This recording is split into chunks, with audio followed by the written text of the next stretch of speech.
Thanks for tuning into the Replatform podcast sponsored by Ampliance and Klaviyo. You listen to myself, James Gedd, and my co-host, Paul Rogers. How you doing, buddy? Yeah, good. Thanks. How are you doing? Yeah, not bad. Have you recovered from the London-Brighton bike ride yet? Pretty much, I think so. Yeah, or at least getting that.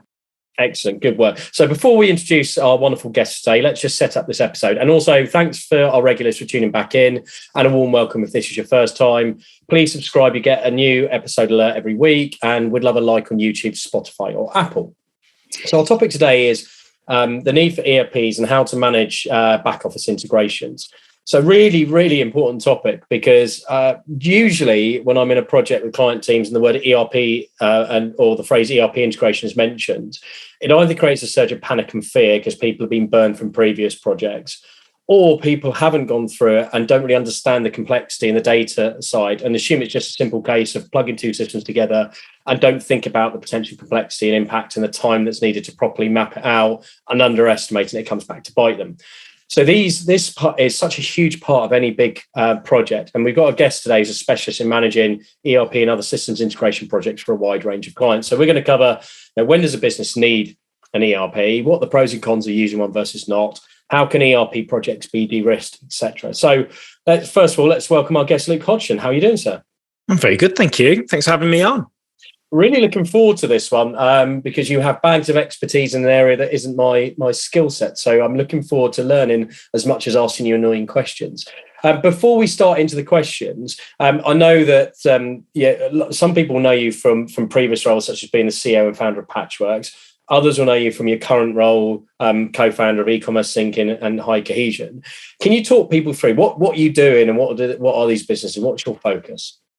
Yeah, so I think my background and my career path is slightly unconventional in that I've started two tech businesses. So the first was co-founding Patchworks, and then the second was co-founding HighCohesion.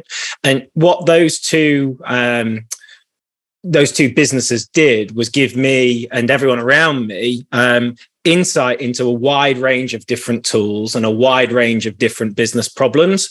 And all of them were focused in the operational side of the business. So how you meet demand, how you operate efficiently, how you create a scalable business from the back office, not really focused on how do you generate the demand and convert the demand. And I think by and large, that's a niche that is probably underserved inside of the industry. So what I've done is and my business partner, Andy, and we've been working together for the best part of 10 years. And what we've ultimately done is productize the knowledge and the process that businesses need to go through and the things they need to be aware of when it comes to saying, okay, we've got tons of consumer demand, but the team and the operations can't really keep up.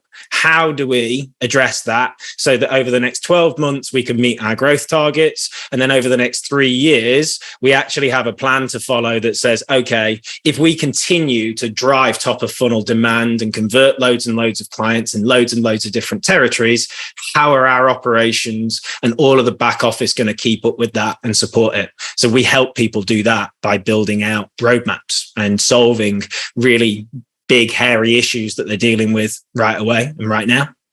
Does that make sense? And then in terms of the brands we're doing that with, we are called e-commerce thinking, but I'm seriously considering dropping the E because we work with lots of brands that are looking beyond e-commerce and D2C, whether they are pure play e-commerce businesses right now that want to open a retail store or want to do more wholesale, or more traditional brands that want to embrace e-commerce a little bit more. So we're working typically with brands that are going through some of those inflection points where their existing tech stack and their existing operational processes, they've outgrown them, but they're not quite sure what to do next. And typically they're saying, we need to choose new technology to support us, or we need somebody who knows what good looks like and has been through this growth journey a few times to help us make those decisions. Great. Well, I'll ask the first question. So this is quite a big question, and obviously there'll be variables around it. But from you, kind of the projects that you work on, what are typically the main pain points that trigger a business to start looking at an ERP? I may sound like I'm repeating myself throughout because there's going to be some recurring themes, but one of the most common things is that the operational capacity inside of a business to handle the demands being placed on them by customer demand.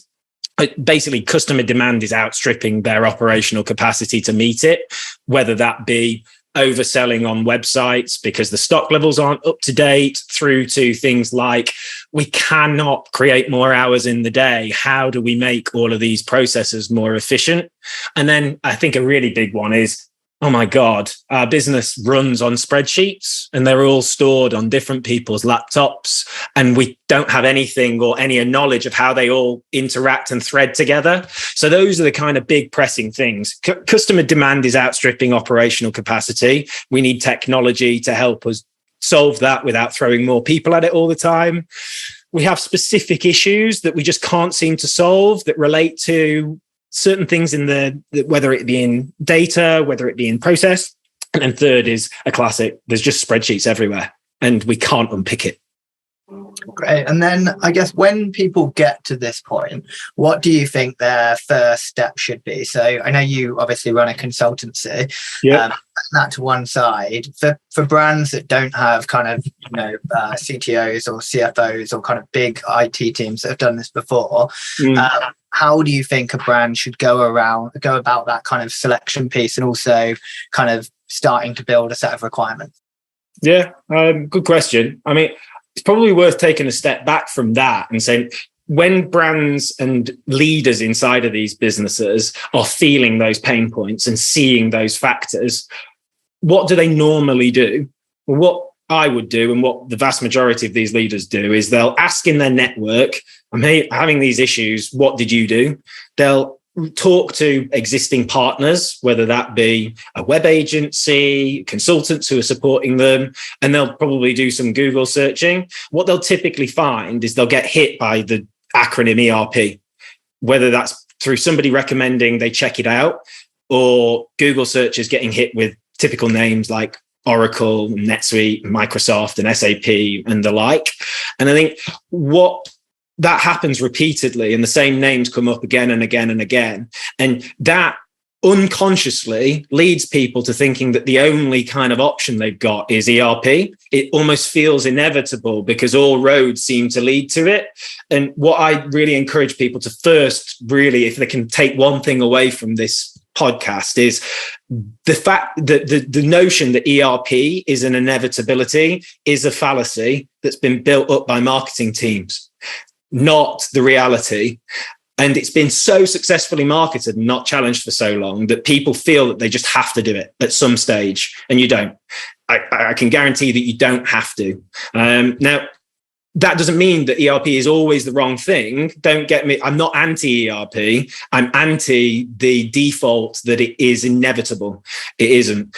So then you need to go through processes that say, right, how do we avoid falling into that fallacy trap? And I think the best thing you can do, irrespective of whether you work with a consultant like me or you can do this independently, is you've got to know your operational processes end to end. And if there is one thing you do over the next month, if you are thinking, should we ERP or not ERP, visualize all of your end to end processes across the business in something like Whimsical or Miro, and do it down to a really granular level.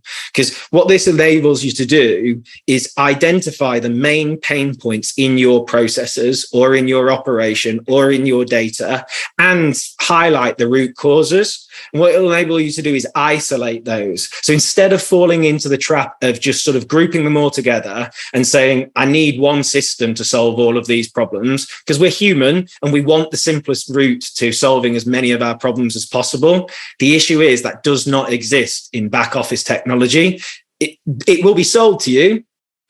Hint, hint, this is how ERPs have marketed themselves so successfully. One system to rule the entire back office. It will not deliver that in reality for you. So what you've got to do, map everything out, isolate the individual pain points and try and identify the root causes, and then pair those pain points and root causes with specific solutions. Now, those solutions may be one of the solutions may be ERP, because it helps you tick a couple of the boxes that you need to meet. You need to have these particular things solved, but it will not cover them all. There will be better fit tooling than ERP for certain areas. So biggest thing I can encourage people to do, visualize your end-to-end operations and overlay it on the technologies that are being used in different parts of those processes.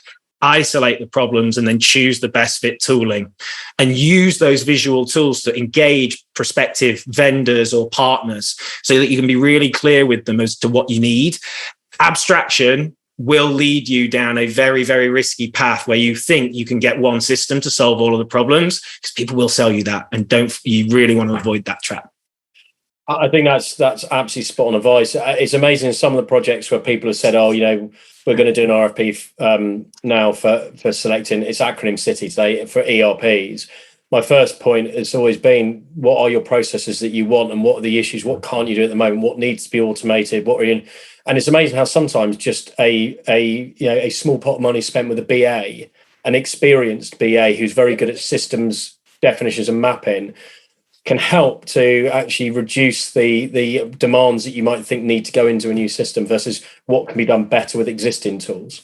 Do you find it surprising how often businesses just don't actually know their operational processes end to end? And have you found that part of the problem is that knowledge is siloed? So departments have these vertical processes, and then they've never been modeled out cross-functionally.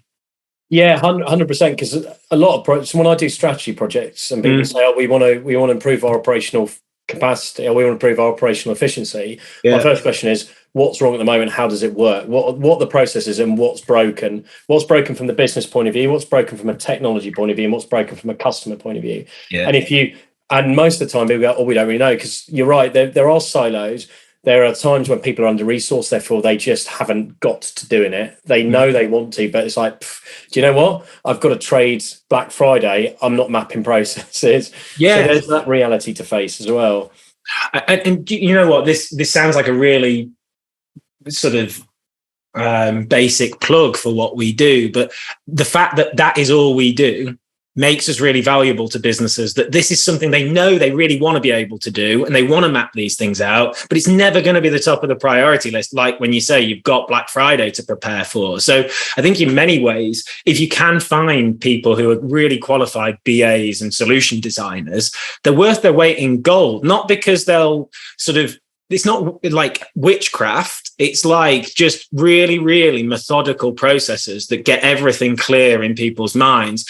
But it makes sure that your decisions that you make afterwards, you just get much faster ROI, much better ROI, because you're solving the problems you actually need to solve, rather than oversimplifying the problem and trying to find one thing that's going to fix it all. Yeah, I work with a relatively inexperienced e-commerce manager recently, but I say that just on number of years in the job. But in terms of knowledge and capability, better than a lot of people who've worked in that job for 5 or 6 more years. Yeah, she was excellent at understanding the dependencies on other departments and teams and technologies, and how existing ERP worked, and what the issues were, and where the barriers were to enabling them to scale and do smarter CRM, etc.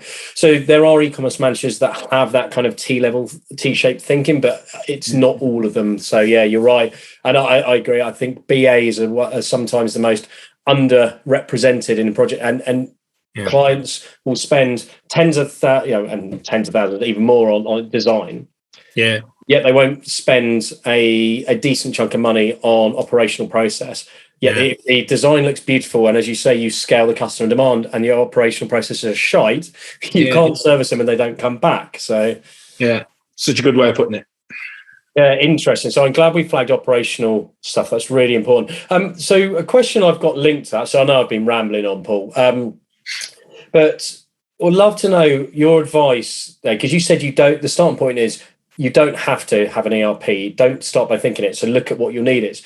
What are the main things that dictate for you when a business needs an ERP? When it needs it. So what are the factors that lead people to getting an ERP, and why that's a good decision? Yeah, exactly. What are the common issues businesses you've seen have where an ERP is what they need, and they should be going down that path, versus you can get away with using other systems and integrations? It starts with finance. for me, ERP, particularly if you are a multi-subsidiary international business selling in, let's say, North America, Europe, UK, and you have like trading entities in those different territories, you've got a whole raft of complexities when it comes to financial management, whether that be how you're calculating and recording tax, how you're reconciling transactions, all of these different things, duties, etc. ERP is like weapons grade at solving those sorts of problems. So for me, like when I go into a business and we conclude that ERP is right, it is invariably because they have big limitations in their current setup and big demands in their growth forecast going forward around finance. So sales revenues and those being accurate in all of the different territories with all of the different things that are factored in there. Stock valuation, the valuation part is really key to stress there. Like, what is our liability in terms of the cost in lots of different potentially like fulfillment locations and warehouses? And then finally, how are we making our payment reconciliation processes as efficient as possible so we can do the basic financial work of month end and produce like management reports and insights that we can analyze and start making decisions from, rather than spending all of our time building the report so we know what's actually happened. So for me, like ERP is a glorified finance system. If you approach ERP as saying, I want a glorified version of Xero that can scale as my business internationalizes and scales significantly, you will get much, much better ROI out of a NetSuite, a Dynamics Business Central, etc., than if you say, I want everything. So yeah, finance is where I really start to zero in on when it comes to ERP. Yeah, that resonates with the typical clients I work with, where the need to do something, the cost and effort to try and customize an e-commerce platform or build on top of it is not what an e-commerce platform's designed to do, which is all your financial reporting, reconciliation, and especially the stock forecasting and stock turnover, etc. Yes. And some of the times I've seen where you've got people where the finance don't want to obviously post sales until items are dispatched, but an e-commerce is taking payment on order. And if it's just pushed straight through, you get all of the financial reports are out sync and kilter, and the finance team have an absolute mare. Yeah, you're absolutely right on all of those points. And I think one of the big things that I'd like to stress, because I think in many ways I'm quite outspoken about the pitfalls associated with going with ERP, and to the extent where I've like written blog posts titled like the post ERP movement. Just want to stress that does not mean anti-ERP. Like, these are objectively brilliant systems with huge amounts of money spent on them, widely used across the industry. They aren't the enemy. The enemy is like buying into the fallacy that it can do everything in the back office. If you isolate it to those areas that it can be really good at and really effective at, you will have a great time with it. And I think finance is the area that you really want to sort of load ERP in as the key system long term. That makes sense. And I guess you've talked a lot around kind of the pros of not going down the ERP route, but with some of the clients you've worked with, what might a typical equivalent stack look like? Like, what are some of the other systems you'd bring in, and maybe some example vendors? Yeah. So I think, again, like just building on that ethos of like ERP is like a glorified Xero. So like lots of businesses will start, won't they, with a Shopify instance, Xero, maybe a warehouse or a 3PL, and then they'll have like an array of different apps that plug into Shopify, and then a load of spreadsheets that sit around it. If you continue with that kind of methodology and you say, okay, the next evolution of the finance function is going to be adopting ERP and having it integrated to the various systems, that's great. But that also leaves a lot of other areas in the tech stack that need a system to support the growth and the scale. And I think some of the classic areas that businesses should prioritize over like a dramatic ERP implementation is investing in your data and insights stack. So building out a BI capability inside of the business, you sort of long-term totally scalable infrastructure will have like a data warehouse, a data modeling layer, and a visualization tool on the top. You hear Domo mentioned a lot, Tableau, Looker. So those are like the top of a BI stack.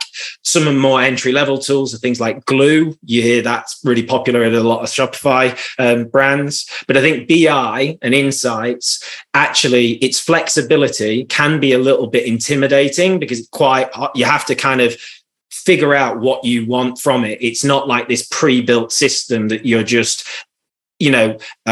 activating different functions in, but that's its key strength. It's able to bend to the nuances of your business. So what I'm trying to encourage a lot of businesses to do is invest the 6 figures plus that you would spend on a big, wide-ranging ERP implementation and actually prioritize the spend on BI, because you will build out a lot more like intellectual property for your business and like tailor it to what you need in BI and get a lot more sort of value for money long-term out of it. I also think that there's just an explosion in the number of tools that are more fine-grained. Like you hear composable tech stack as a phrase being used more and more. And I think that there's just a lot more kind of composable tools that solve a specific problem. I see Cogsy as a good tool. Predico is like a more local competitor to Cogsy. I think those are exemplifying like that there are finer grade tools that solve a specific thing and a need in a business without trying to stretch across the entirety of the business and build everything into one system. And then look, it goes without saying, no code is really, really shaking things up. I think a lot of the business logic, processes, and sort of automated thinking that people used to build into their ERP systems are being moved into no-code systems, and people are actually building their own apps on top of no-code infrastructure like Airtable, Retool, the list goes on. But I think that's really shaking things up. So BI, specific, more fine-grained tools, and no-code are where we're seeing people innovate and find alternatives to the more traditional only ERP in the back office route. And, like no-code tools are brilliant at starting to guzzle up some of those spreadsheet-based processes. And they're just more intelligent, more flexible in terms of how they can integrate with different systems. Like product management is being transformed by no code because it's so easy to then pump that data into Shopify, a warehouse system, a finance system. So yeah, I think that's the biggest shift I've seen in the last 5-10 years, actually. What is Ampliance? In a word, it's freedom. The freedom to build a digital experience as limitless as your vision. Create, preview, schedule, and manage all your content in one easy place. Find out more at ampliance.com. Ampliance. Experience freedom. Great. And I guess when compared to the initial question here is more focused on ERPs, but I actually think it'd be quite interesting to talk about some of the other systems. So when you're starting to kind of build out that stack, and let's say you're looking at like an inventory management system, and maybe like something for finance, what should people be looking for? And like, what are some of the variables around kind of selecting systems that are kind of best suited for your business? Man, good question. I mean, talking to people who've used them before is always really helpful. It's like why e-commerce thinking exists, like there's a lot of insecurity around selecting new tools. A lot of brand leaders and business leaders, particularly in like the D2C space, a lot of the senior teams are inherently like creative product brand type people. Like that's what gets their juices flowing. And the whole idea of data and tech and making those decisions is quite insecure about it. And it makes sense. So genuinely talking to people and using your network effectively would be the first thing I would do. Who's done this before? Who's chosen something? Who seems to be pretty happy with it? Can I, take what they've done and tweak it for my own business? The second is, and one of the sort of base rules that I would enforce in any business that I'm involved in, is you just don't choose tools that don't have really flexible, either pre-built integrations or really flexible APIs that enable you to plumb and move the data around. you will get so much more value for money out of a system that has a really well-built, well-documented API than something that's like a black box. So I'm mindful that's quite abstract advice, and I've not given you like a list of here's the tools I would choose, here's the ones I wouldn't. But the field is so vast that it's almost impossible to do that, because you need to know the situation in the business and then pair it with the right tooling. So talk to your network and never choose systems that don't talk to other things. Yeah, no, I think that makes sense. I am a massive advocate of kind of, more open products, like really well documented, standardized APIs, well connected, etc. Yeah. So I think that makes sense. And then a sub question off the back of that. So if a business was to, like a bigger business, they've got some big stakeholders that maybe have worked with ERPs in the past and they've already decided to go down that route. If you were in the market and you were, looking at and maybe the SAPs, the NetSuites, the Microsoft Dynamics, like what typically would be what should be the main criteria, and kind of how would you differentiate between them? Man, big question. I'm going to try not to be too controversial here, but I think there's very little that differentiates them.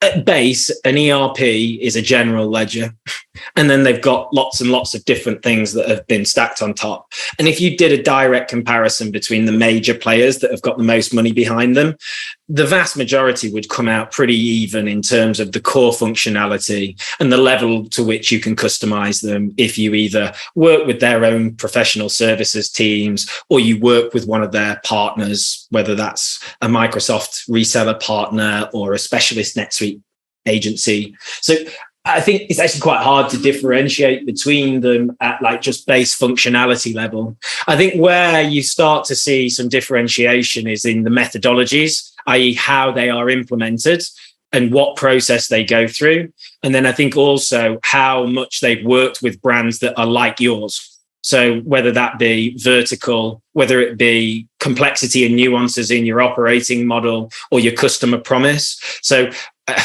I think if people are trying to split hairs between the different functions in these systems, they're probably going down a bit of a blind alley. There's still value in it, but I wouldn't sweat that as much as I would. What is the methodology? How are these businesses or these people proposing this solution interpreting my business and my unique needs? And that links back to model out your operational processes so that you can articulate it and show it to these people. When have they done this before with a business that resembles me or very closely to me and my operation? And then in terms of ongoing, I think, like I said before, I really, really encourage businesses to reduce the scope of what they're expecting from the ERP so that they don't build themselves into a corner further down the line. ERPs are very flexible and custom development can be done extensively on top of them. Just because you can do that doesn't mean you should. And I think the biggest thing is to avoid building too much on top of the ERP. And therefore you kind of reduce the need for ongoing development forever and ever and ever on top of the system. That may sound like I'm sitting on the fence. So to be a little bit more opinionated on it, Paul, because I can tell you're about to ask me, the biggest tip I can advise people is do not fall into the kind of allure of working with, for me, let me rephrase that. You might want to edit that bit. But for me to be opinionated, I would say, I've never had a very good experience since I've been client side with the really, really generic delivery methodologies of these vendors. So classic example is like Oracle NetSuite have a fantastic business in terms of generating demand and converting that demand. Their reputation at actually delivering what the business needs and delivering satisfaction at the other side of it isn't as effective as those other elements. they tend to need a lot of their projects rescuing. So I think that there's something to be learned from that. I think actually some of these more sort of niche specialist partners that work with specific businesses with specific needs and are experienced at like flexing the system to those requirements, I'd go with the smaller team that have worked with you and businesses just like you over the big like behemoth team that looks massive and like they could do everything. The reality is that they just don't tend to be able to deliver the same way as a crack, more specialist team that works closer with you. When you talk about like a smaller, more niche player, so would like an example be like we've obviously looked at Zedonk with a couple of clients recently who have already used it and they seem to be broadening. So would that be like an example for fashion? Yeah, definitely. I mean, we think Zedonk has a really strong place in the market. I also think that there's like examples of businesses who are deploying these bigger ERP systems better. So like we know Greg and Chris at ACS, like they're a common contact of you and I, Paul. We work really closely with those guys on some NetSuite projects because they're able to get right under the skin of the business and understand the nuance and then have enough experience and expertise inside of the business to then model NetSuite to the requirements of the business. So I think that there's a few different flavors, right? There is the more niche focused systems like a Zedonk in fashion. And then there are these niche agencies or partners that sit on top of these huge, very, very advanced systems, but they're tailoring them and personalizing them to the users at the other side. And I would always default to those over working directly with the vendor. Yeah, I have to say I typically would. And for a couple of reasons. The second one you've already talked about, the second one being cost. You will incur a lot of fat in your project fees because all the additional consultants who are wrapped around it. And I'm not denigrating the approach of the big companies. That's how their business model works. But if you want to de-risk a project, you want to reduce the costs as well to give yourself more contingencies should you get problems later on down the line. So, yeah, I agree. I want to extend that question on de-risking, please, because you've talked about about some of the key issues. You talk about projects overrunning. I've seen so many times where I started an e-commerce replatforming and said to the client, your biggest risk of going live is your ERP integration. Mm-hmm. Even higher if they're putting in a new ERP alongside a new e-commerce platform. And a lot of people don't get it. They're like, I know we've got a project timeline. It's due to go live in September. I was like, add 3 months if you're lucky. So apart from the scope control, which is an obvious thing of don't try and bite everything off at once. What other advice can you give to? What have you learned during the project? How can people de-risk these projects? This could be down to resourcing. It could be down to managing partners. Like what advice can you give people? Yeah, I'll go really practical, right? Like, what would I do and what do I do when I'm involved in these sorts of projects from the client side? So I think you've made it the point clear around like limiting the scope and making your requirements really, really clear. So that means visualizing it and documenting it in flows. Remember that the people delivering these systems are probably working on 3, 4, 5, maybe more projects at any one time.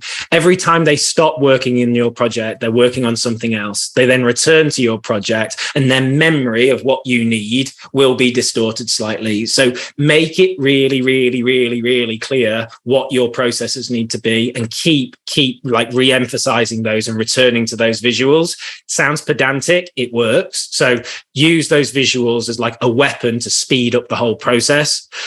Integration is mega. Integration means that like when somebody's deploying an ERP system, they're working with a team that is typically a specialist in the ERP and in that domain. They don't have the experience of the other systems that they perhaps need in order to be able to isolate problems like Shopify, like your warehouse, like all the other systems that sit around your business. So really making sure that somebody is handling the integration.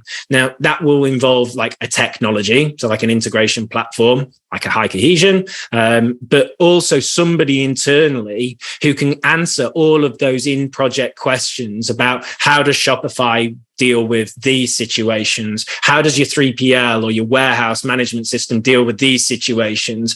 There is like loads and loads of micro decisions as you're implementing an ERP. And if there is a lag period between the question being asked and the answer being provided, your timelines are going to consistently expand. They're always going to get pushed pushed out. So what you need to create is a really, really dynamic, like, question and response. And that really comes down to resourcing. You need somebody sat in the project all of the time with the awareness of what your processes are, awareness of how those systems work, and then the ability to answer those questions as they're coming up in a really dynamic and fast moving way. And then the third area is data migration. Data migration is one of the, if not the biggest cause of delays early in a project, because ultimately nobody wants to take control of it. The vendor providing the ERP is usually pretty hands-off when it comes to migrating and transforming your legacy data.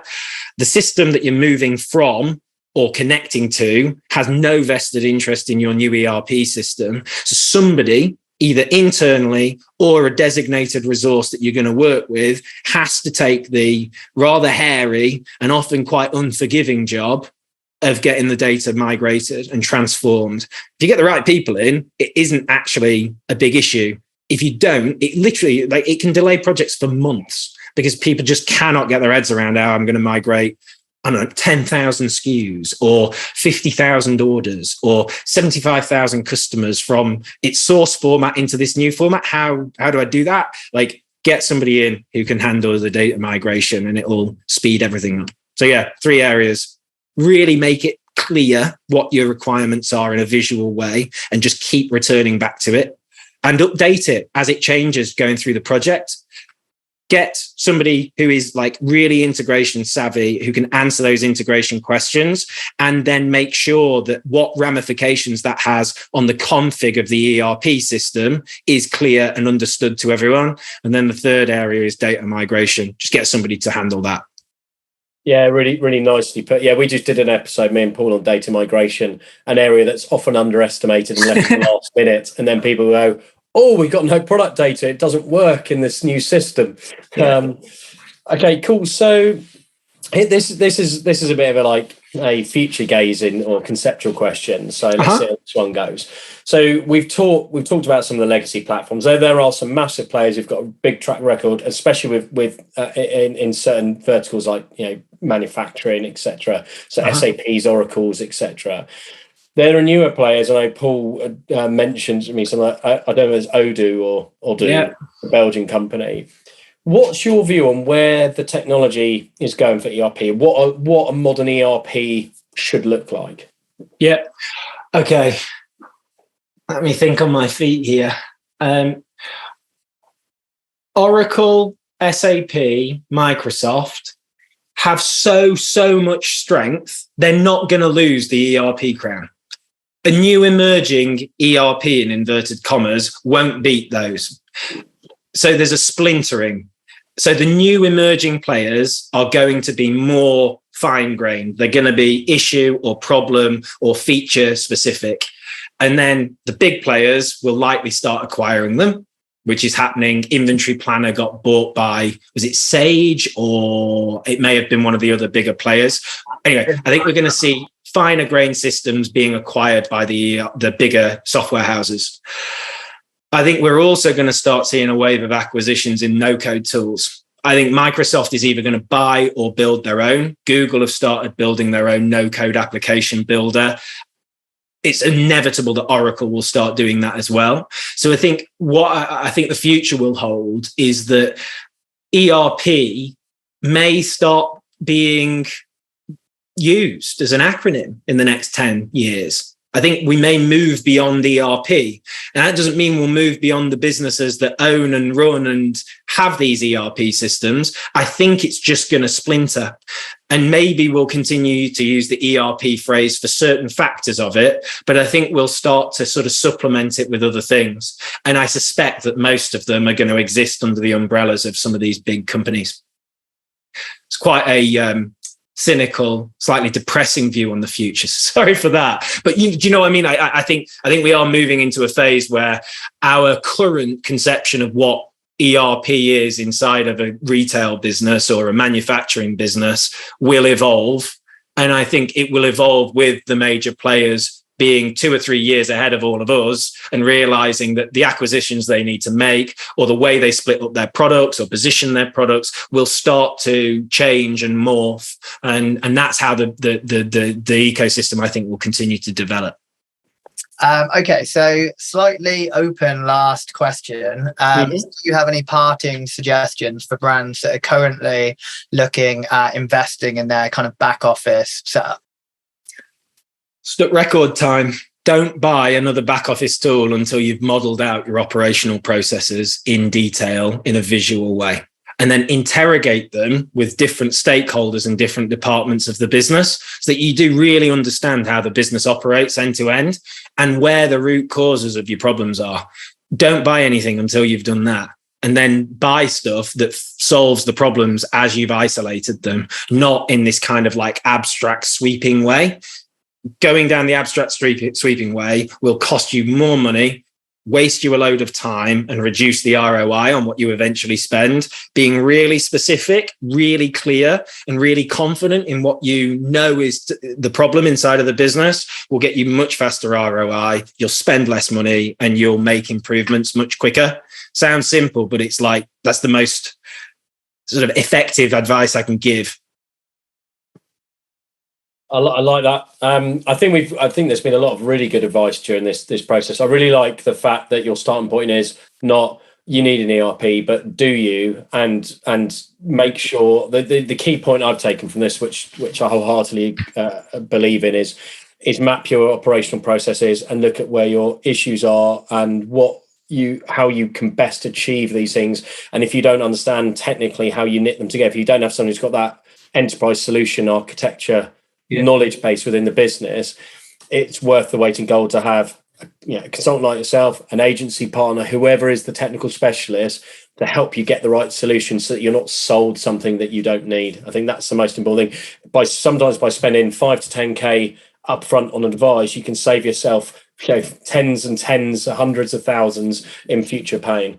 100%. And it's hard to quantify the risks involved in rushing into something like this, because it's not just the monetary outlay, which is always going to be 6 figures if you go down an ERP in the traditional way, but it's also the loss of time and energy.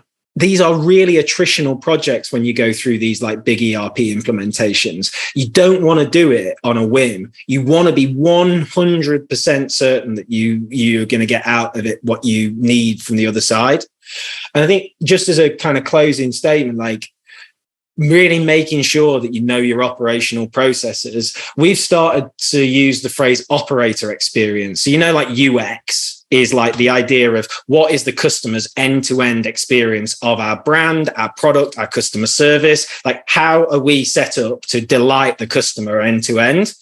There is another part to the same discipline. It's like just underneath, which is operator experience. And it's like, what is your team's experience of delivering that end-to-end customer experience? How efficient is it? How manual are the processes? How much time are your team spending actually doing really low value, unrewarding work to support that customer experience versus how much are they doing really high value work because they've got systems and tools that talk to each other, that are set up properly, that automate most of the grunt work that sits underneath the surface. So we're trying to really promote this idea of operator experience as being a discipline that deserves like oxygen and time inside of a business and focus. Now, that could just be time that your own team spend thinking about what is it like to deliver this service and how could it be more effective? Or it could be investing in external help, which is where e-commerce thinking sits. But I think that's a nice sort of title to sort of encapsulate all of the things and the discipline that we're talking about here. Excellent. Going to nick that one. Yeah, go for it. I like it. I will give you credit. Don't worry. I think that's a really good way of, because in if you try to deliver a new e-commerce website without thinking about customer experience, businesses and especially creatives and brands and heads of customer experience would laugh you out of town. But so many times people are happy to compromise on the operational experience and the things that impact their staff day to day on their ability to execute. So I 100% agree it's really important. Luke, really appreciate you taking time. I've really enjoyed that. I think people listening will have learned a stack out of that as well. If anybody wants to grill you a bit more in terms of what your skills and what you can do are, or they want to discuss a project, how do they reach out? They can reach out on ecommercethinking.com, and then I am at LinkedIn. If you Google or LinkedIn Luke Hodgson, I will likely come up as one of the top few hits. So yeah, reach out to me, direct message me on LinkedIn, or get in touch with us through the website. And also on the website, you can find out our process, how we do what we do, and what kind of impact we can have inside of the brands. Cool. And I'm loving the glasses. They're giving me the Thunderbirds vibe today. Yeah, no, these are Qubits. So someone we work very, very closely with. As do you, Paul. Yeah, cool brand. Excellent. And thanks everyone for listening as always. We hope you enjoyed it as much as we did. Keep an ear open for the next episode that drops every Tuesday. Do subscribe, and please do give us a rating on Apple, Spotify or YouTube. Thanks very much. Until next time.